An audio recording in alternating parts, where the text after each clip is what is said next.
It's so good to see you again. It's been such a long time. I'm so happy you could join me today. How about we get started with our hello song? Here we go. We're going to do this in English and Spanish. Hello, how are you? Hello, how are you? Hello, how are you? How are you today? Now for Spanish. Hola, ¿cómo estás? Hola, ¿cómo estás? Hola, ¿cómo estás? ¿Cómo estás hoy? Back to English. I'm fine. How about you? I'm fine. How about you? I'm fine. How about you? How are you today?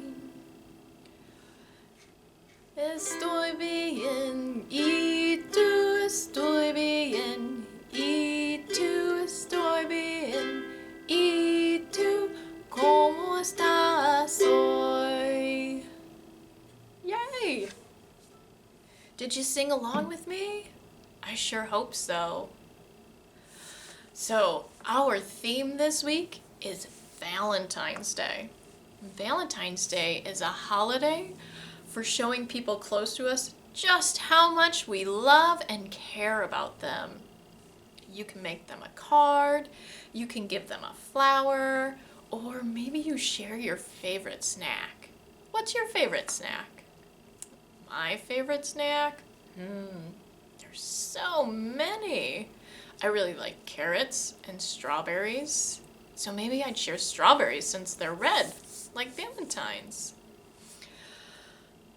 Our first book is about a bear who makes some special Valentine cards to give to his friends. This is called Sweetest Valentine by Jane Gerver, with permission from Scholastic Publishing. Here we go. The Sweetest Valentine. Let me scoot up a little bit.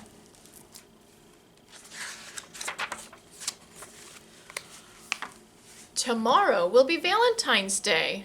The class is making cards. Here are paper, lace, and glue. Fred says, "This won't be hard." You see what others have? Will Fred use paper that is red or paper that is pink? Which color will look best with lace? Fred thinks and thinks and thinks. Sue cuts out a lot of hearts. She pastes them one by one. Jean draws a pretty garden. Jack draws a yellow sun. Ray cuts out a cupid and a bow and arrow too. Fred gets to work. He cuts and draws. Oh no! There goes the glue! Oh my goodness! Time to stop, Fred's teacher says. Her name is Mrs. Fox. But Fred does not have any cards to drop into the box. Oh no. All his friends are going home. Fred follows. He feels mad. I did not make my Valentines. Now Fred is feeling sad. Poor Fred. Fred walks through the forest, past Jean, Jack, Ray, and Sue. And then Fred gets a bright idea. He knows just what to do. Fred eats his dinner. He takes his bath. He gets to work, and then he gets a little messy and needs a bath again. Valentine's Day is here at last. Miss Fox stands in the crowd. Each student picks a Valentine and reads the name aloud. Jean gets a card from her friend Jack. Ray gets a card from Sue. And Fred gives cards to everyone. For you and you and you. I hope you like these Valentines. I made them by myself. There was no more lace or glitter or paper on the shelf. I made hearts from leaves and feathers, and I used some acorns too. I stuck them on with honey, since I had no paste or glue. Oh, how creative is that? Sue's Valentine is the reddest, and Ray's card is the neatest. Jean's heart is the biggest, but Fred's cards are the sweetest.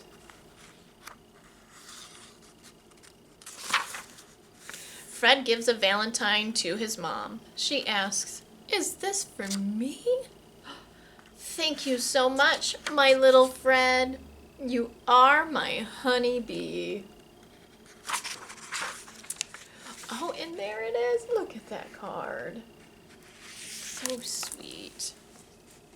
I really liked Bear's Valentine's card. How about you? Did you like it too? Maybe you can take a grown-up outside with you and look for special things to make Valentine's cards with. And then you can make them for everyone you know. I have a rhyme and felt board activity for you. This one is about colorful hearts. So here we go. Are you ready? Red hearts. White hearts. Pink hearts, too. I love purple hearts. How about you? Green hearts. Blue hearts. Yellow hearts, too. I love rainbow hearts. How about you? Wow. I really like rainbows. They're so pretty. And then if you make a rainbow heart, that's even better. So my next book is a counting book, and it's called One Heart, a Valentine counting book by Marian Leffler, with permission from Scholastic.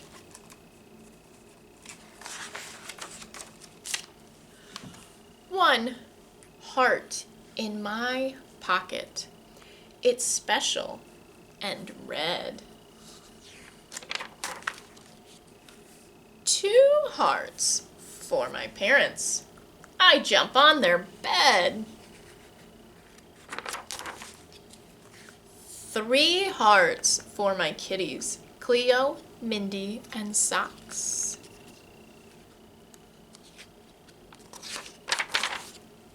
4 hearts for my sisters in their cereal box. 5 hearts on the doors of the homes on my street. 6 hearts for the bus ride. Miss Jones hands out treats.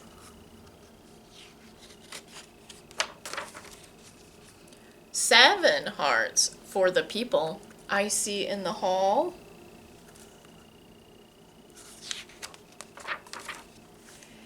8 hearts for the playground.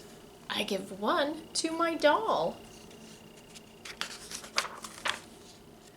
Finally, our party starts.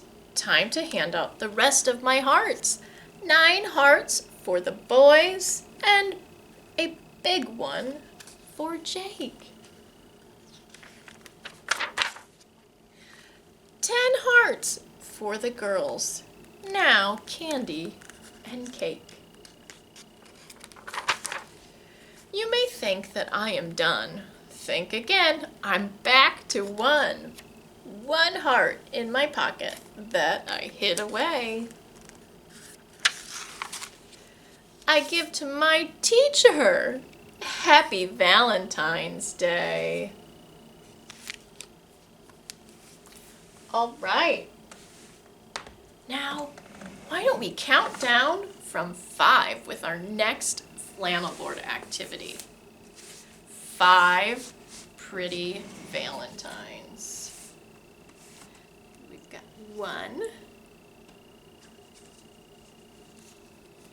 We have 2. We have 3. 4.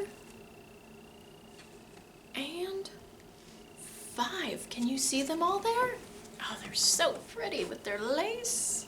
Okay, here we go. 5 pretty valentines waiting at the store. Matthew bought one. And then there were 4. 4. 1, 2, 3, 4. 4 pretty valentines shaped like a V. Clara bought one.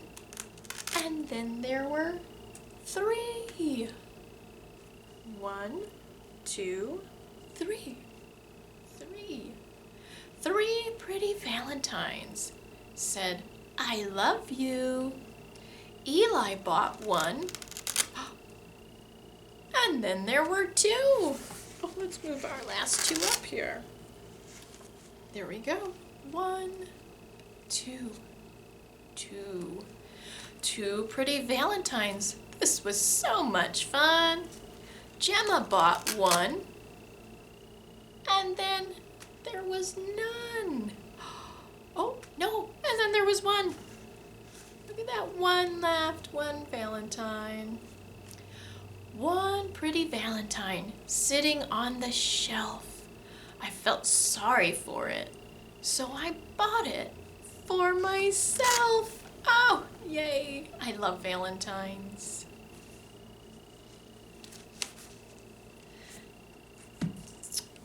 Okay, so now the last book that I have to share is called Slugs in Love.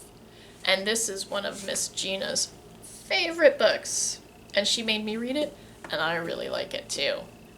Written by Susan Pearson with permission from Amazon Children's Publishing. I hope you might like it as much as we do. Mary Lou loved everything about Herbie. How his slime trail glistened in the dark.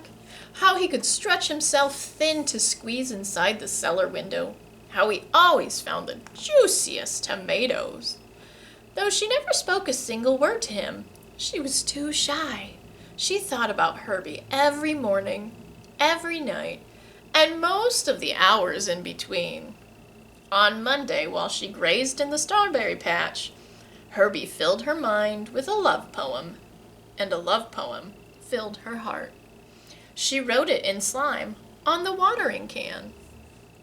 Strawberries are red, blueberries are blue. Herbie is handsome. Love, Mary Lou. The next morning, Herbie found it. He looked around. There were already at least 60 slugs in the garden. Which one, he wondered, was Mary Lou? Herbie decided to send a message back. He wrote it on the garden hoe. Mary Lou, which one are you? Meet me here at 2:30. Yours truly, Herbie. But the gardener put the hoe away in the barn, so Mary Lou never saw Herbie's message. Oh no! On Tuesday, while Mary Lou was hiding from the sun and the ivy, she saw Herbie hiding under a stone, and a poem came immediately to mind. She wrote it on the wheelbarrow later that day. The sun is shining all around. It shines on field and tree. But Herbie's safe beneath a rock. I wish he'd think of me. Love, Mary Lou. Mary Lou loves Herbie, teased Jethro on Wednesday morning. Herbie blushed. Who is Mary Lou? He asked. But Jethro didn't know either. Herbie sent another message. This time, he wrote it on a fence where it would stay put. To Mary Lou, you could make my life complete. I'd love to meet someone so sweet. Tell me where, and I'll be there. Sincerely, Herbie.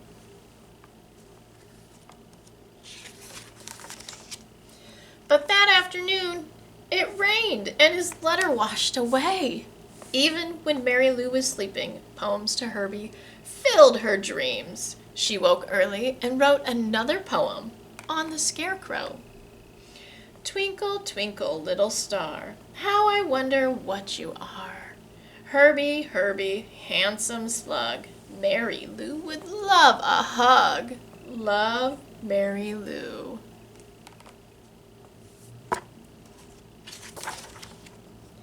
That Mary Lou is some poet, said Sammy. Do you know her? Herbie asked excitedly. I think she's the brownish one, said Sammy.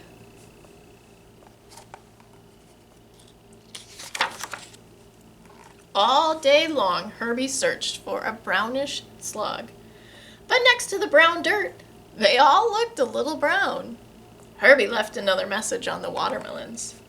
Your poems make me happy. Your poems make me glad. But I can't find you, Mary Lou, and that makes me feel sad. Your friend, Herbie. But Mary Lou was in the squash patch that day and didn't see Herbie's note. She left another poem behind on the zucchini. Herbie, you would make me as happy as can be if you just pay attention and please, please notice me. Love, Mary Lou. Herbie was at wit's end. He had been noticing her. Well, her poems anyway. And he'd asked everyone he could think of if they knew her. I think she's the greenish one, said Homer.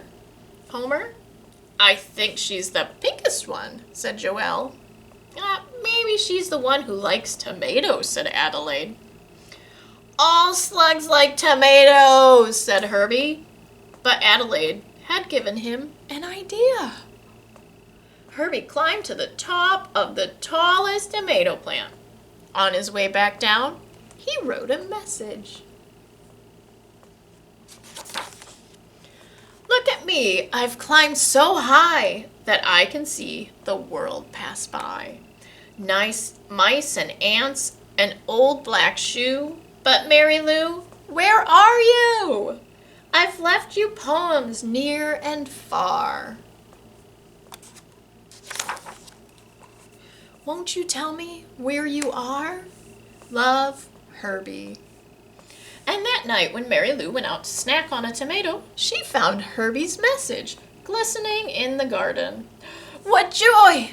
What gladness! What delight! Mary Lou could hardly contain herself as she hurried to the barn.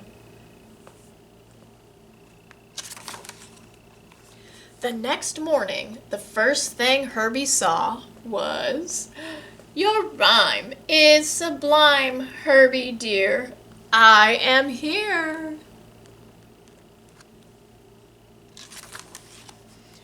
As always, when she saw Herbie, poetry filled Mary Lou's head. She said, Herbie, I am Mary Lou. We meet at last. How do you do? Herbie was tongue-tied. Suddenly he felt shy. But at last he blurted out, I am fine. Will you be mine?